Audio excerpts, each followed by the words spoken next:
Hi, it's W1 Pro 9 here, and the video I'm bringing you today is how you become a Risk VIP within 24 hours, give or take.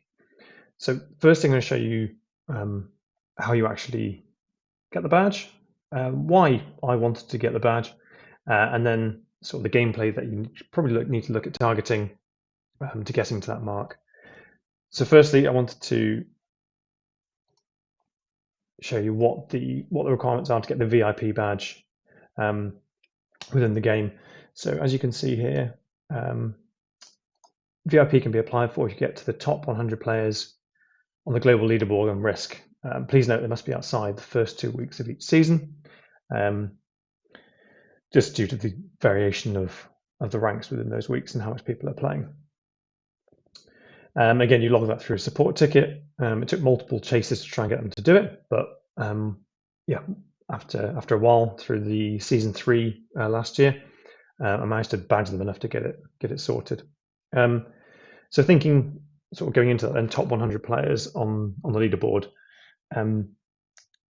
If you're watching this video, I'm assuming you actually play the game, and knowing how how the ranking up goes with the current leaderboard, you need to be playing a lot of caps games if you want to get the FFA leaderboard. I don't know about you, but I'm definitely not one who enjoys playing particularly long games. I can, but I don't enjoy it, and just due to lifestyle, family, work, etc., I'm not able to put the hours in to enable that to happen. And also on the FFA leaderboard, it's far more competitive, with lots of people playing that more regularly than the 1v1s. And also the 1v1 setup with how I'm going to sort of show you to do it is a lot more skill based rather than dependent on your opponents. Obviously still dependent on your opponents, but you can set it up in a way where you're able to beat opponents that you are better than, rather than relying on bot outs or cap placements or anything like that. So I'm just going to show you how you can start this route. And the reason why I've said it's 24 hours, having clocked on the spreadsheet how I got there last season. As you can see, I played 97 games, roughly takes about 15 minutes a game. So on basic maths, that's about 24 and a half hours to get there, with a win ratio of about 90%. The rank, that 33k, I think I ended up about 60th in the season. I started off really hard, playing a lot of games, and then was around sort of the top 10, top 20, which at that point, I think Akaris, who's also another streamer, sort of said basically if you get around the 33k mark, you're guaranteed to stay within the top 100. So at that point then I stopped playing to retain my rank, and then just started hammering SMG on the support link. So you can see here the sort of games I was playing. Brazil caps, I played 3 settings mainly: Brazil caps, Boston World Domination, and also dabbled in a bit of France caps as well. And what I'm going to show you today is Brazil caps and how you can use that to sort of grind up and get up the leaderboard on 1v1s. So the first thing I'm going to recommend you do is on Discord. There is the Risk Forever server, and on here they have the 1v1 connection maps. So I pulled up to the Brazil one here, and I'm just going to explain a little bit about what these connection maps mean and how you implement them in the game. So the numbers that are on the territories show how many connections and secondary connections there are to that territory itself. And then the color relates to how many territories physically border that territory. For example, try and not make it too tricky one to start with. So this 7 up here in the very north. So that's got 2 territories bordering it. So it's got the 10 to the south, and then the waterway to the 12 on the right. And then it's got 7 secondary and primary connections. So the 10, the 12, the 11, the 16, the 14, and the 10, and then the 7 as well. So that sort of explains that. The reason why that's interesting to note is it sort of identifies how disconnected you're able to keep your troops. Ideally, if you're going first, you want to connect your opponent as much as possible. Make sure they're taking territories with high connection points, so that ideally you've got good connectivity to break whatever they're going to set up. And especially when you're not playing caps, you've got access on the first turn to hit their stack, to weaken them so they can't come back and hit you. That's sort of a primary ambition of 1v1s, is if you're going first, is to hit your opponent's stack, and sort of cripple them even before the game gets going. If you're playing against novices or sort of less experienced players, they will like let you take bonuses in the first position. If you're in the second position, again, you want to make your territories as disconnected as possible so you can hide your stack, but also breaking your opponent's bonuses to make sure that on turn one they don't get any bonuses to sort of hit you anymore. The caps angle on this is you want a cap which has a lot of connectivity, so that your cap isn't going to get blocked, and you'll keep your cap active so that it can keep moving. And for example, it can help block off bonuses that you're taking so that they have to open your cap to break bonuses that you're holding.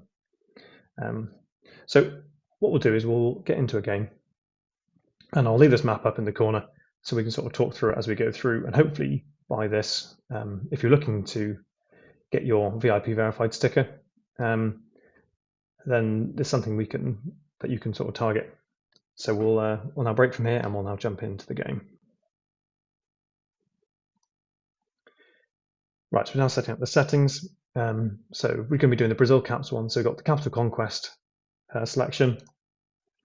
We need manual placement, so that we can actually use the disconnection map. Doing 1v1s on auto is a huge dice roll on who's going first and where your troops are placed. It's not conducive to sort of getting consistent results. Progressive cards, also the same. You don't want people getting lucky sets on 3 on you. It's not helpful. Or again, you're not controlling. There's enough luck with getting sets on 3, 4, or 5, let alone someone getting a 10 set on 3 and you having a 4 set on 5. If you're doing fixed.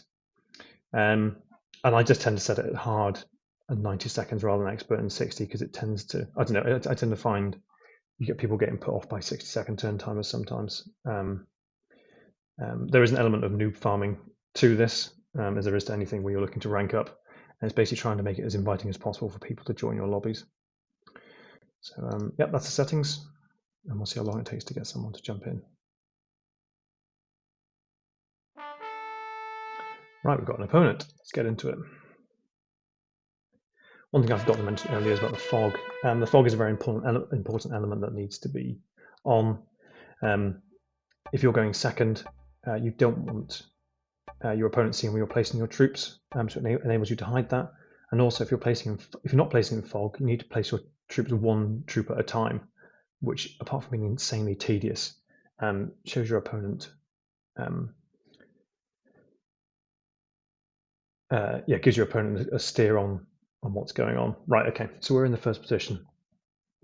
So look at the territories here a sec. So we've got the bonuses, 6 of Norte around the north, Nordeste on the east, Centro, Oeste, Sudeste, and Sul in the south. So I want to get a cap, which, if you're looking at the connection map, a cap which is well open, lots of connections, and also with the blizzards which are here and here, this is creating a cutoff to the entire corner of this map. So what I'm going to do is I'm going to take this territory in Mato Grosso, because I'm not going to go here because I can be easily blocked by, okay, I've only got access to these 2 territories. But by going here, I can take these bonuses eventually in the south here, and the only way they can break them is by coming in through these 2 territories here, Mato Grosso do Sul and Goiás. So they picked in here.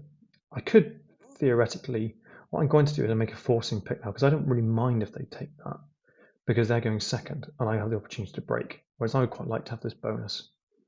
So what I'm going to do, I'm going to take this territory here and see if they block me. Yeah, funny face.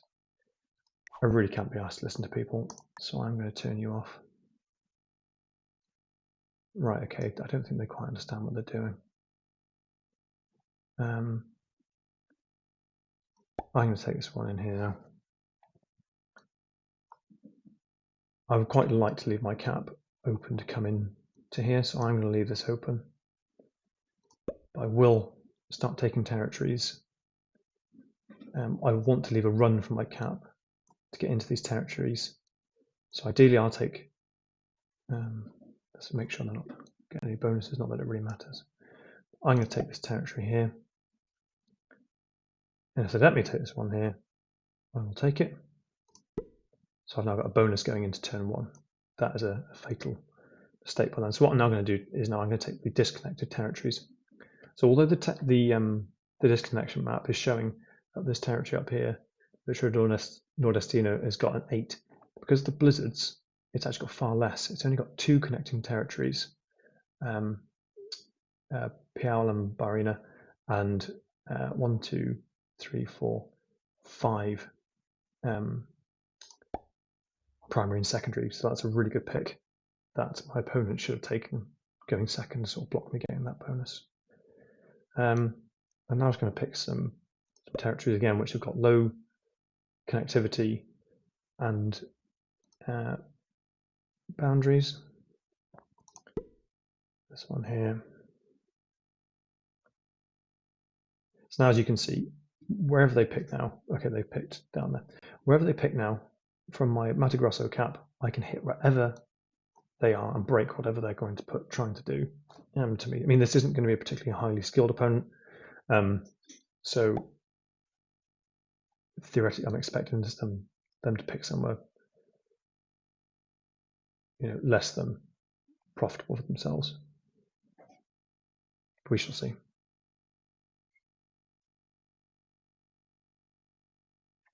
For example, they do put their cap in Sao Paulo or Mato Grosso do Sul. I've also got the option of trying to take, rather than sort of trying to get the southern portion, I could flip on its head and actually take the northern portion instead and have a 3-point block on Mato Grosso, Tocantins, and Barria.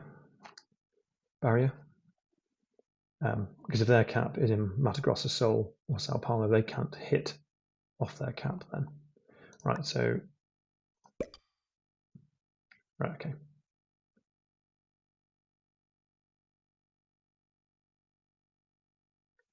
Be interested to see where they put their cap now.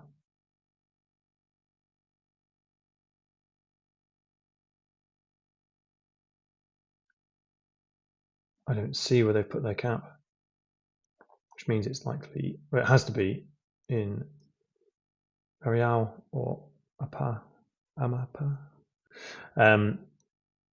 So what I'm going to do, I'm going to cap here.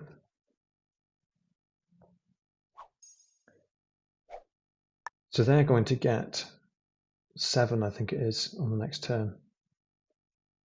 So the most they could do is turn those 6s into 13s. So I need to make sure that my cap is a 20 or like an 18, so they can't hit that. And then if they turn these ones here in Tocantins and Bahia, I need to make this a 10 in this territory here, so they can't hit it. So I'm going to do, hit this, hopefully get some good dice. I do. And again, always better off taking attacking rolls if you can. You get much better attacking dice and defending dice in general in this game.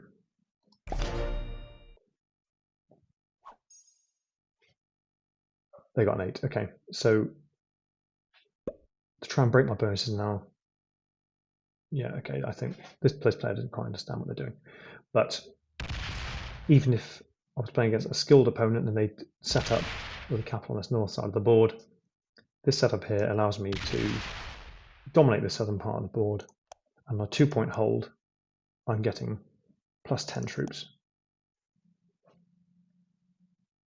Yeah, so I'm not quite sure what they're thinking here. Right, so they've done that. I'm guessing their cap is empty. So with them getting plus 15 troops, the best thing now to do is to pounce on them. So I'm going to hit that 19 stack, cripple them. So they've got nothing left to hit me with. I don't get a particularly fancy roll. How many territories have they got? 1, 2, 3, 1, 2, 3, 4, 5, 6, 7, 8, 9, 10. Right. 1, 2, 3, 4, 5, 6, 7, 10. Fine. So they're only getting 3 troops. They're only getting 5 troops. So I'll do that. Let's bulk up this. And that should be game. Well, it is game. There's nothing they can do from here.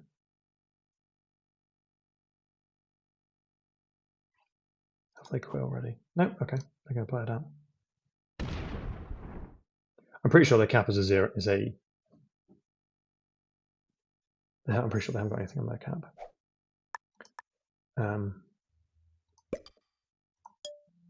Do a little scout to see where it is. Okay, it's in this territory. A map of them. It's a 10. Fine, okay. Well, I'll leave that at 10 for now. At least I know. I have opened a line to them to hit me, but they can't hit my 11. They can only hit the 34. And I still have a route from my 34 to go around to the east and hit that 10 cap if I so wish. For the first 3 rounds, it's just general will dom as the only method of victory. When it goes beyond round 3, then if you hold 2 caps, you don't have to kill all the opponent. But as long as you hold 2 caps, then the game ends. So I've got a trade, so I might as well use it. I've got 53. Their cap was 11. So it's not 11 or 10. It's still a 10. Just for the sake of it, I'll get the Will Dom victory as well. Okay. Can't get the good games, I've turned them off, but that's a victory. So as you rank up, the amount of points you get for defeating novices and beginners or any rank gets less and less. Initially, you'll be getting about 300 points for killing a novice, which I'm guessing they were. Yeah. So they were a novice. But yeah, so it takes, as I showed, sort of 97 games, approximately 24 hours, at a 90% win rate, which if you follow, I'm not playing to be a 1v1 god, guru, or whatever. The majority of the best players on the server would still beat me, but to sort of get that recognition and sort of put a bit of practice into 1v1s, getting better at 1v1s will help your FFA skills. And it's definitely helped me in the end game. So it's definitely not a wasted skill and just a sort of a bit of a glory hunting tag. Definitely worth something improving on. And if you follow that, you won't go too far wrong. But anyway, thanks for watching. And yeah, I'll see you in the next one. Thanks.